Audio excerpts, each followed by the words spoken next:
नमस्कार, स्वागत है आपका इंडिया न्यूज़ के इस खास पॉडकास्ट में। और इस खास पॉडकास्ट में एक खास मेहमान मेरे साथ जुड़ रहे हैं, जिनके ऊपर हिमाचल प्रदेश में इंडस्ट्रीज़ की एक बहुत महत्वपूर्ण जिम्मेदारी है। चूँकि हिमाचल प्रदेश का जो औद्योगिक विकास है उसे एक नई दिशा देने के लिए उन्होंने अपना जो जी जान है वो लगाई हुई है। और हमारे साथ इस वक्त हर्षवर्धन चौहान साहब मौजूद हैं, जो कि हिमाचल प्रदेश के इंडस्ट्री मिनिस्टर हैं। बहुत बहुत स्वागत है सर आपका। Thank you ji, thank you. Sir, राजनीति की अगर बात करें तो आपका 3 दशक से ज़्यादा का जो एक पॉलिटिकल नॉलेज है वो डेफिनेटली हिमाचल प्रदेश को बहुत ज़्यादा इस वक्त हेल्प कर रहा है और उसके भविष्य के निर्माण में एक नई दिशा उसे दे रहा है।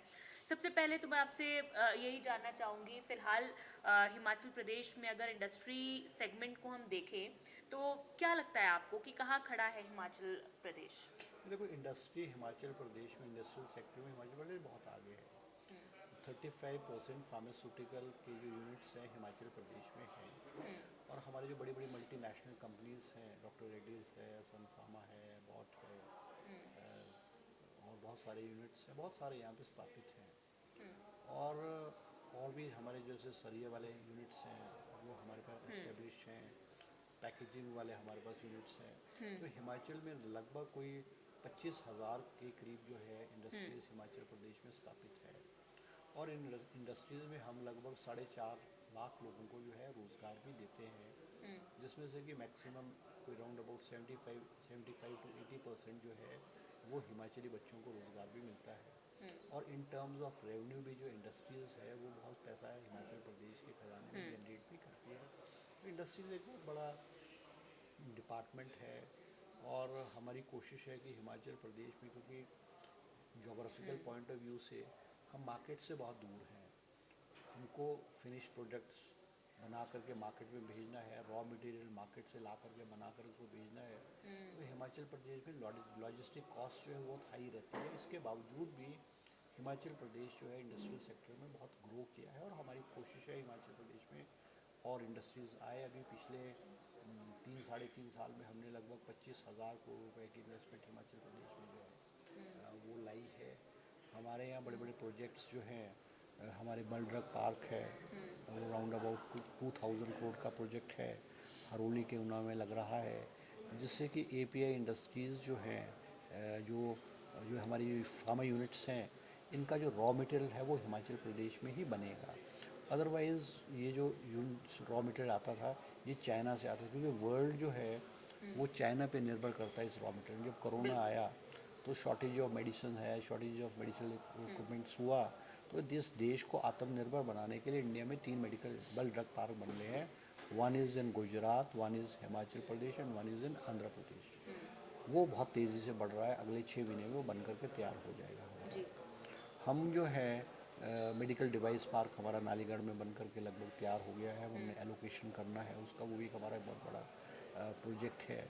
इसके अलावा हम जो है बहुत सारे इंडस्ट्रियल एरियाज़ को भी डेवलप कर रहे हैं। बॉर्डर एरियाज़ में हमारे इंडस्ट्रियल एरिया, हमारी कोशिश है कि हम इंडस्ट्रीज़ को हिमाचल प्रदेश के अंदरूनी क्षेत्रों में भी हम बिल्कुल। इनको जो है ले जाएं। सर, वहीं अगर बात करें कि आपने इतनी सारी चीज़ें अभी बताई है कि इंडस्ट्री सेक्टर ग्रो कर रहा है, औद्योगिक क्षेत्र जो है वो हिमाचल प्रदेश में, लेकिन फिर भी क्या आपको लगता है कि हिमाचल प्रदेश को किसी विशेष औद्योगिक पैकेज की ज़रूरत है? ये निश्चित रूप है। देखो, हम जो बड़े स्टेट्स हैं या प्लेन्स को हम नहीं कम्पीट कर सकते। हिमाचल प्रदेश में जो इंडस्ट्रीज़ आई, जब इंडस्ट्रियल पैकेज आया 2003-04 में इंडस्ट्रियल पैकेज, उसमें इंडस्ट्रीज़ को ग्रो हुई यहाँ पे, क्योंकि उस वक्त ट्रांसपोर्टेशन सब्सिडीज़ भी थी, इन टर्म्स ऑफ टैक्सेस भी इंसेंटिव्स था, इन टर्म्स ऑफ इनकम टैक्स भी था। तो हिमाचल प्रदेश को, जो हम पहाड़ी राज्य जितने भी हैं, चाहे उत्तराखंड है, जम्मू कश्मीर है, नॉर्थ ईस्ट है, हमको तो गवर्नमेंट ऑफ इंडिया से इंसेंटिव की ज़रूरत रहती है। मगर पैकेज ख़त्म होने के बावजूद भी हमने इंडस्ट्रियल्स को यहाँ से पलायन नहीं होने दिया है। और हमने हिमाचल प्रदेश में नई इंडस्ट्री लाए हैं, क्योंकि हिमाचल प्रदेश में 2 एडवांटेजेस हैं। एक, हमारे पास पावर अवेलेबिलिटी 24 पावर अवेलेबिलिटी है, जो नॉर्थ इंडिया में किसी भी स्टेट के पास नहीं है। दूसरा, हमारा जो लॉ एंड ऑर्डर प्रॉब्लम नहीं है यहाँ पे, जैसे डेकॉइटी है, एक्सटॉर्शन है, ईज़ ऑफ डूइंग बिजनेस यहाँ पे बहुत आसान है। आपको अगर चीफ मिनिस्टर से भी मिलना है, या आपको मिनिस्टर से मिलना है, आपको ब्यूरोक्रेट से मिलना है, तो वो बहुत इजी है और लोग बड़ा कंफर्टेबल फील करते हैं हिमाचल प्रदेश में काम कराना।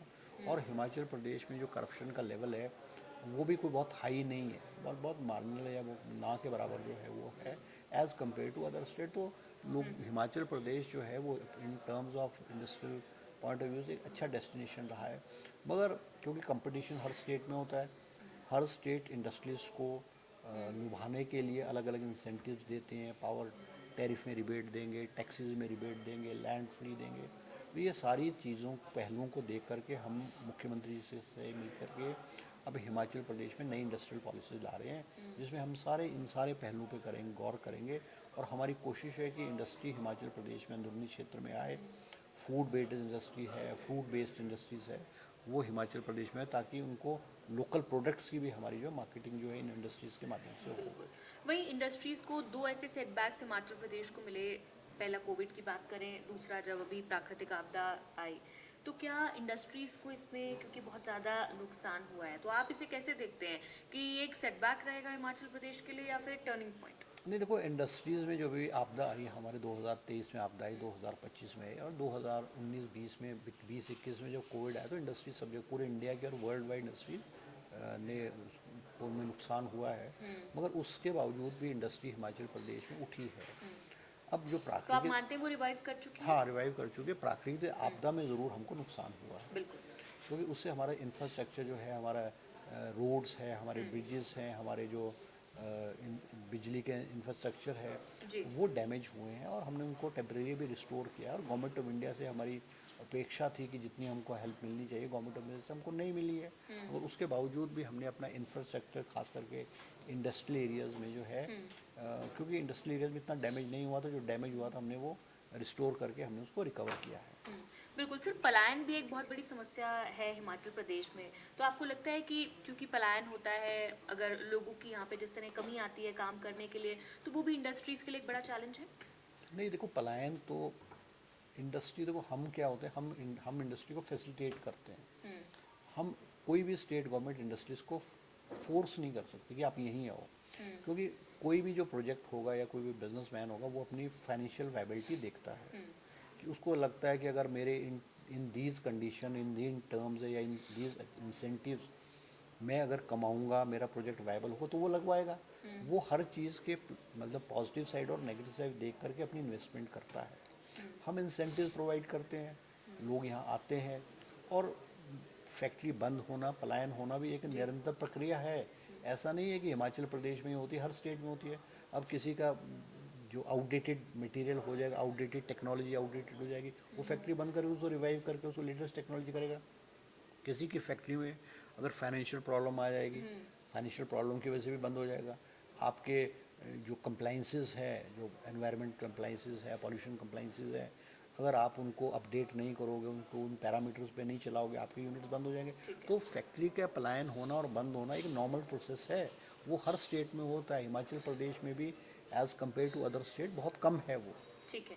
वहीं सर, अगर हम बात करें 2027 के इलेक्शंस की, तो हिमाचल प्रदेश भी अब धीरे धीरे चुनावी मूड में आ रहा है। कांग्रेस किन वादों के साथ मैदान में उतरने वाली है? ये देखो, हमने हिमाचल की जनता से जो वायदे किए थे हमने निभाए। हमने 1,35,000 कर्मचारी को कम ओपीएस लागू कर, हमने ओपीएस लागू कर दी। ठीक है। हमने कहा हम स्कूल, सरकारी स्कूलों का एजुकेशन का लेवल इम्प्रूव करेंगे। हमने पहली कक्षा में इंग्लिश शुरू कर दी, Rajiv Gandhi day boarding school कर दिया।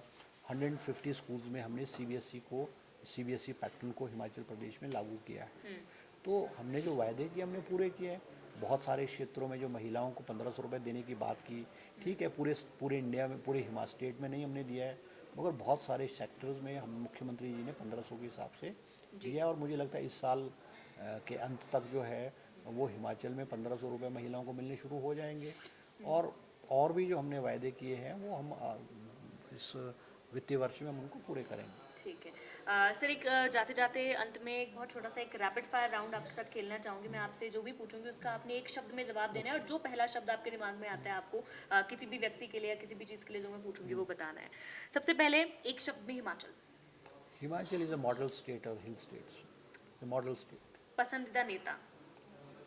इंदिरा गांधी। पसंदीदा किताब। पसंदीदा किताब है एल्केमिस्ट।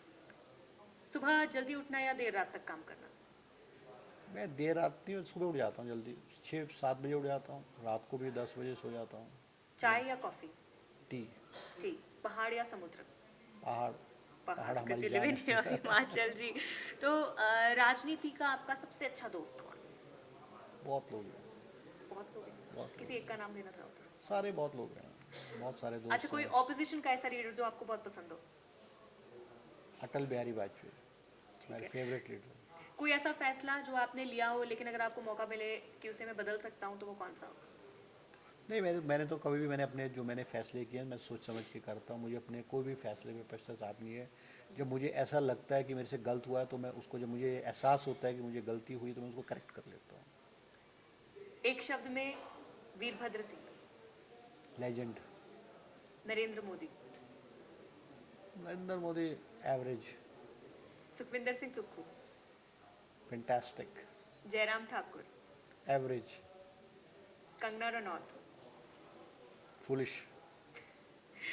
ठीक है, thank you so much for joining us on this rapid fire और इस थैंक यू। पॉडकास्ट में भी हमारे साथ ज्वाइन करने के लिए, और इंडस्ट्री सेक्टर से जुड़ी हुई जो भी आपकी सोच है, प्लानिंग है आज की युवा पीढ़ी के लिए और हिमाचल के भविष्य के लिए, उसे हम सभी के साथ साझा करने के लिए बहुत शुक्रिया thank you, Harshvardhan thank Chauhan you. साहब, थैंक यू।